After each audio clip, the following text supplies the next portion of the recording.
31 August आणि 1 सप्टेंबरला इंडियाची मीटिंग महाराष्ट्रात येते. संपूर्ण देशातून इंडियाचे सगळे वरिष्ठ नेते हे येणार आहेत. त्यांची सुरक्षितता ही अर्थातच आम्ही होस्टच्या नात्याने आमची नैतिक जबाबदारी आहे आणि त्याचा पाठपुरावा घेण्यासाठी आम्ही कमिशनर ऑफ पोलीस मुंबई यांची भेट घेतली. हा त्यांनी सहकार्य करायचा जो आम्हाला शब्द दिला आहे त्याबद्दल मी मुंबई पोलीसचे मनपूर्वक आभार मानते. दूसरा सवाल ये है कि जिस तरीके से कांद्यावर आपण पाहत आहोत की केंद्र सरकारने जो निर्णय जाहीर केलेला आहे तो तुम्हाला योग्य असा वाटतोय का? जो दर दिलेला आहे तो योग्य आहे? अर्थातच कांद्याच्या प्रश्नावर गेले 4 महिने मी माननीय पियुष गोयल यांनाही विनंती केली होती की कांदा देशात सरप्लस आणि जगामध्ये अजिबात अवेलेबल नाही. तेव्हापासून गेले 4 महिने मी सातत्याने पियुष गोयलांना विनंती करते की तुम्ही कांदा परदेशात जायला परवानगी द्या. तुम्ही बघाल टमाट्याचे भाव वाढले, दुसऱ्या देशातून टमाटे मागवले आणि आमच्या शेतकऱ्याला आता टमाट्यात 2 पैसे मिळायला लागले होते. पूर्णपणे आता त्याला काही पैसे मिळणार नाहीत आणि त्याच्यामुळे टमाट्याच्या शेतकऱ्यांची प्रचंड नाराजी आहे. तसंच कांद्याची आहे. अजूनही टी व्हीवर मी पाहिलं पूर्णपणे सगळ्या ज्या ठिकाणी कांदा मिळतो किंवा मार्केटमध्ये येतो तिथे लासलगावला वगैरे अजून काही तिथल्या जागा उघडलेल्या नाहीत, बाजार समित्या उघडलेल्या नाहीत. अजूनही शेतकऱ्यांमध्ये नाराजी आहे.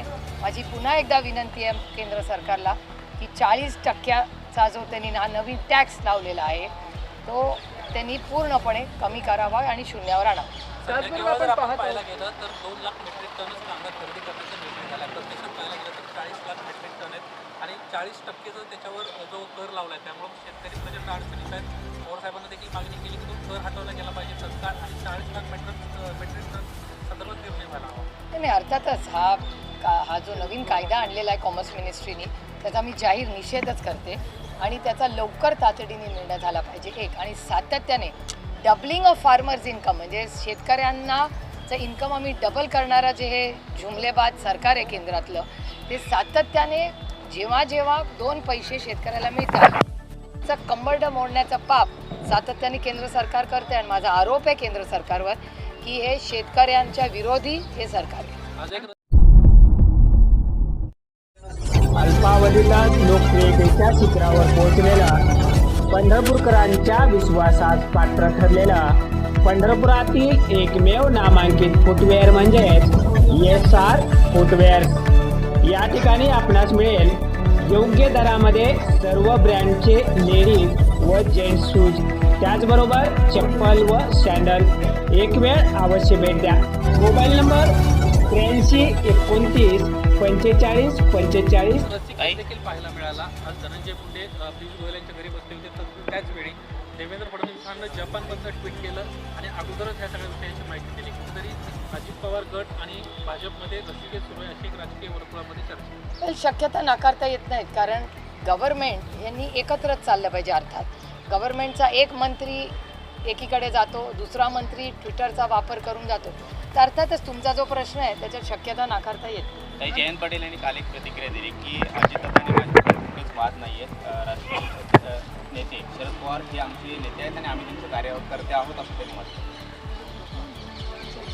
पण 2 गट झाले आणि अशा पद्धतीने आता प्रतिक्रिया. ही लोकशाही आहे आणि लोकशाहीमध्ये चर्चा ही असतेच ना, त्याच्यात चुकीचं काय आहे?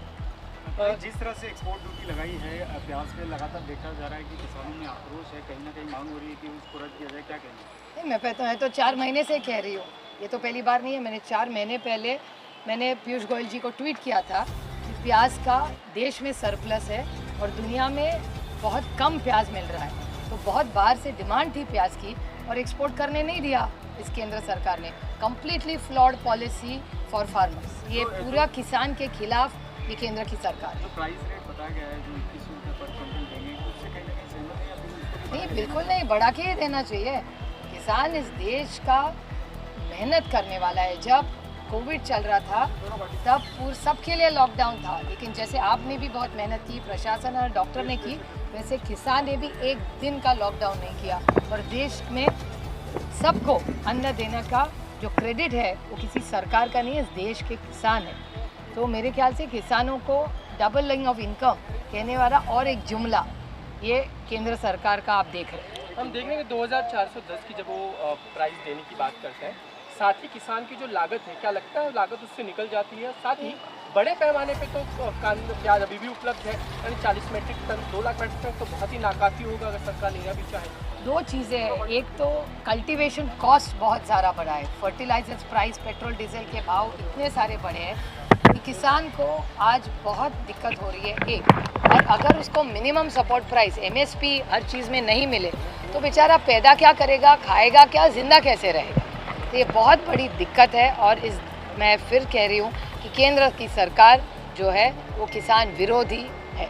इसके अलावा हम देख रहे हैं कि जब ट्वीट करते हैं तो एक बार जापान से मंत्री ट्वीट करते हैं, यहाँ बैठे हुए कृषि मंत्री को पता ही नहीं होता कि निर्णय बहुत पहले हो चुका है। निर्णय बहुत पहले हो चुका है, कृषि मंत्री सिर्फ दिखावे के लिए भेजे गए।